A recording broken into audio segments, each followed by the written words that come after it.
this is my review of My Hero Academia.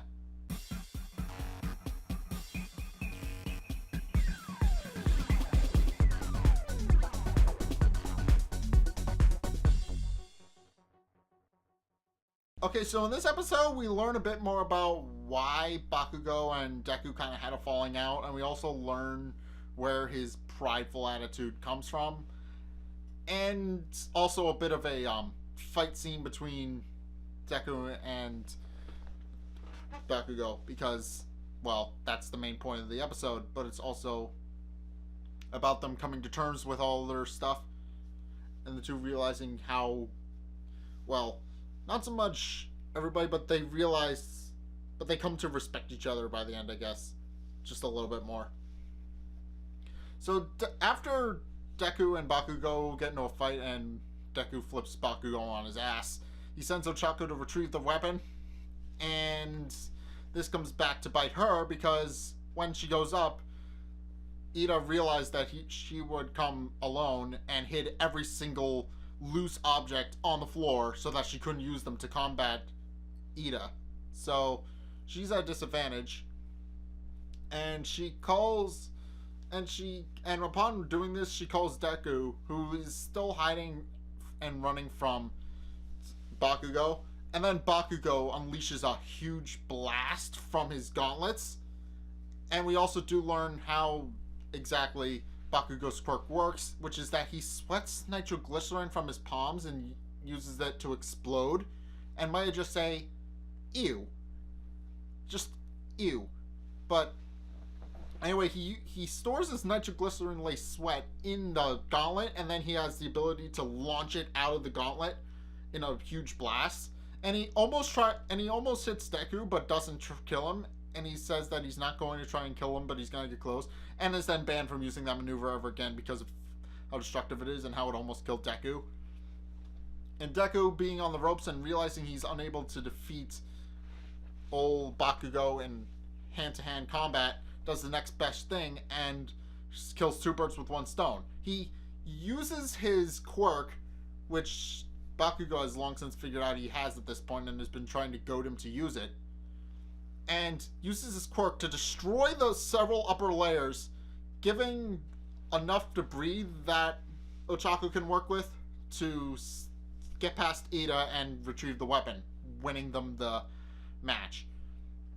And then just before they win, Deku reveals to Bakugo that the reason he wasn't using his quirk is because he can't control it and can't withstand the impact, and then passes out from the pain. So, yeah.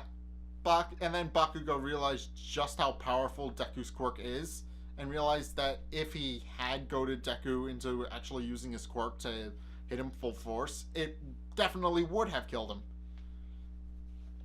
Mainly because Deku can't control his quirk, and he wasn't trying to use it on Bakugo because he thinks Bakugo is cool. And we also do learn a bit more throughout the episode about what caused Bakugo to have such a prideful personality and why he hates Deku so much.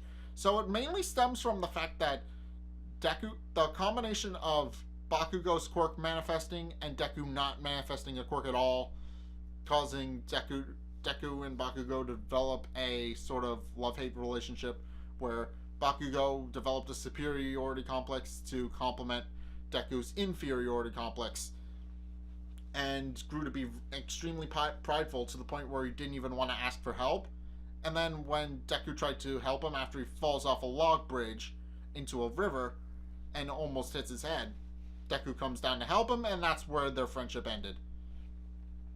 So, yeah, Bakugo just needs to learn that some people just want to help.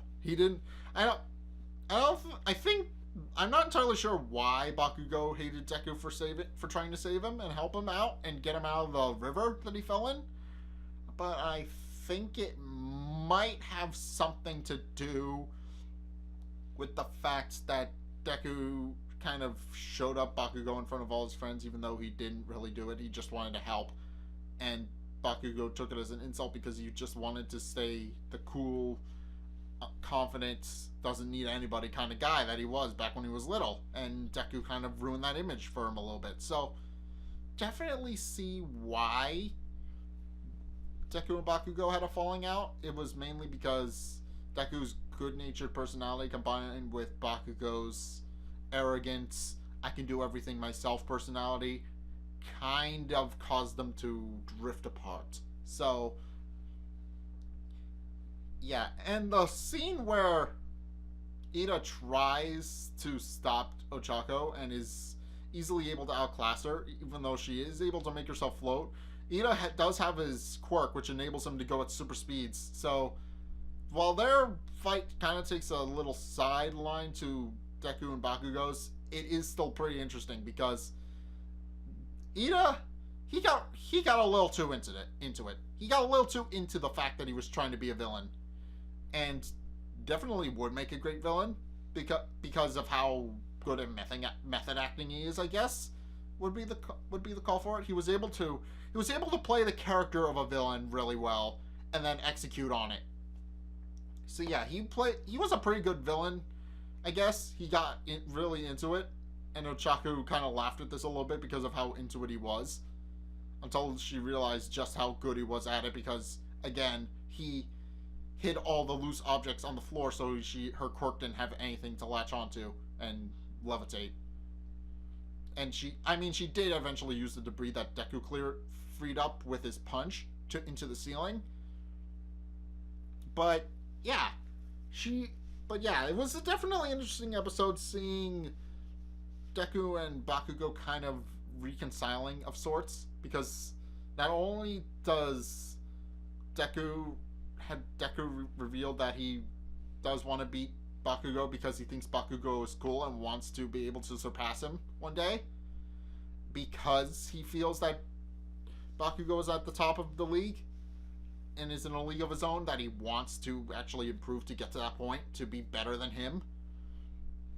And then Bakugo realizes that Deku is in fact a lot better than he's been giving him credit for all these years, and actually could make his own hero work just because. So yeah, it's more like shock silence, but they do eventually learn to respect one another, even if they don't exactly like one another. So yeah, if you guys have seen this episode of My Hero Academia, what did you guys think? Let's get a discussion going in the comment section down below, or over on my Discord server, link in the description. Either way, thank you guys so much for watching this episode. If you liked it, hit that like and the subscribe button. Also, be sure to follow me on Facebook and on Twitter in the description below. And also check out my Patreon. It's $1 to $20 a month, and you get access to a bunch of different videos from me about every first video that I make of a new LP. And it's pretty cheap as far as Patreon's go, and it does help me make future videos like this one, so I would consider it. Anyway, thank you guys so much for watching, and until next time, I will see you guys in the next video. Peace! I'm kinda lost. I don't know what I'm doing, but I got a steak. I don't know what I'm doing, but I got a steak.